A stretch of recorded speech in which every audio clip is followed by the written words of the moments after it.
টলিউডে কোনো কিছুই চাপা থাকে না, সে ব্যক্তিগতই হোক বা কেরিয়ার। গুঞ্জনও সত্যি হয়ে যায়। রণজয় বিষ্ণু এবং শ্যামপ্তি মুদ্রির সম্পর্ক টলিউডের টক অব দ্য টাউন। 6 মাসেই তাদের ঘর আলাদা হয়েছে। রণজয় সেই নিয়ে মুখ খুললেও শ্যামপ্তির মতে এগুলো তার বিয়ন্ড দ্য ডিগনিটি। তার ঝুলিতে প্রচুর নতুন কাজ আসছে। কাজ নিয়েই আপাতত তিনি ভালো আছেন। তাদের দাম্পত্যে চিড় ধরেছে অর্থনৈতিক কারণে।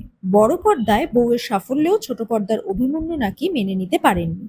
যদিও নিজেদের ব্যক্তিগত সম্পর্ক নিয়ে বাইরে চর্চা হোক সেটা তারা চান না। কোনো সিদ্ধান্ত নিলে তবেই তারা বাইরের লোককে জানাবেন।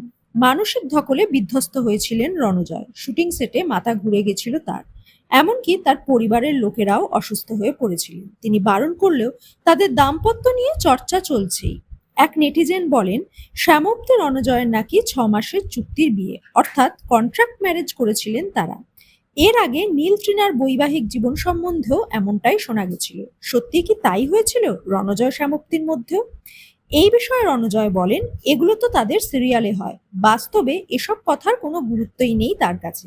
তিনি জানান, ফ্যানেরা তার কাছে সম্পদ, তার ভালোবাসা। ব্যক্তিগত জীবনের বাইরে ফ্যানেদের সঙ্গে পেশাকেই প্রাধান্য দিতে চান তিনি। আপাতত প্রতিজ্ঞার কাজে ব্যস্ত। প্রতিজ্ঞায় অভিছুটির ভালোবাসা ধীরে ধীরে গাঢ় হচ্ছে। আসছে নতুন চরিত্র, ছুটির মা। এখন দেখা যাক কিভাবে এগিয়ে যায় অভিছুটির সম্পর্ক।